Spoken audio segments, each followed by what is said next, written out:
अगर आप पाकिस्तान को अभी देखें तो उसकी सिचुएशन बिल्कुल रोलर कोस्टर जैसी हो गई है।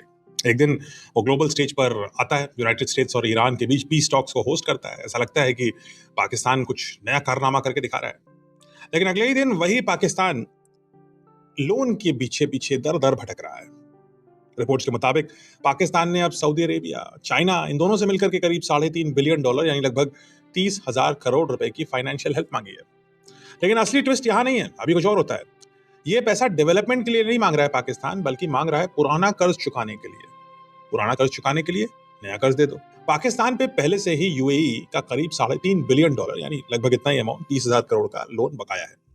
पिछले 7 सालों में यूएई इस लोन को रोल ओवर करता आ रहा है, यानी बोल रहा है कि चलो अभी मत देना, अगली बार दे देना, अगली बार दे देना। वो कुछ दोस्त होते हैं, आपसे पैसे ले लेते हैं, कहते हैं कल देंगे, परसों देंगे, ऐसा ही हालत है। तो इस बार जो दोस्त है पाकिस्तान का यूएई, उसने साफ कह दिया कि अब तो पैसे वापस चाहिए दोस्त, और इसी महीने चाहिए। कोई आनाकानी नहीं होगी।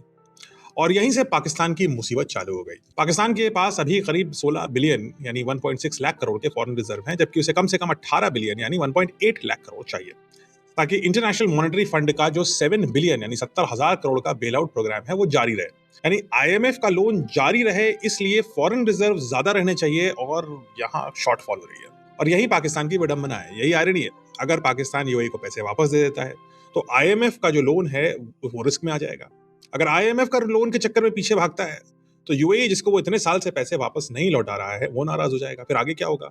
10 साल बाद, 5 साल बाद कौन लोन देगा? तो सोल्यूशन क्या है? फिर भाई नया कर्ज लेकर के पुराना कर्ज चुका दो।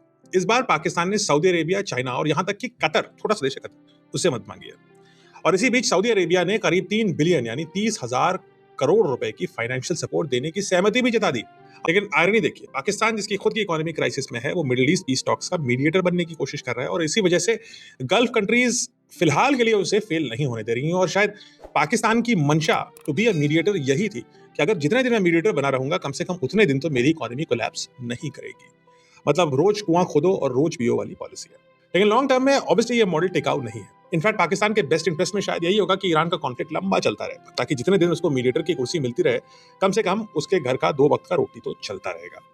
डेट बढ़ रहा है, ग्रोथ नहीं बढ़ रही है। पाकिस्तान सरकार पाकिस्तान की खुद की जनता के साथ ऐसी धोखेबाजी कर रही है। और जब ये वॉर खत्म होगा तो पाकिस्तान के पास नेगोशिएशन लेवरेज जो है खत्म हो जाएगा। अगर आप पाकिस्तान के नागरिक हैं तो ये आपके लिए चिंता की बात है। सरकार से पूछिए ये क्या प्लान बना रखा है। और अगर ऐसा हुआ तो अगला डेट क्राइसिस पाकिस्तान में पहले से भी कहीं बड़ा हो सकता है। कमेंट्स में मुझे बताइए, क्या आपको लगता है कि पाकिस्तान को अपनी पूरी इकोनॉमिक मॉडल को रीइन्विगरेट करने की जरूरत है? क्या पाकिस्तान को यह रियलाइज करने की जरूरत है कि उसकी एनिमोसिटी भारत से नहीं है, भारत उसका नुकसान नहीं पहुंचा रहा, जितना उसके खुद के नेता, उसकी खुद की फेल्ड पॉलिसी उसको बर्बाद कर रहे हैं?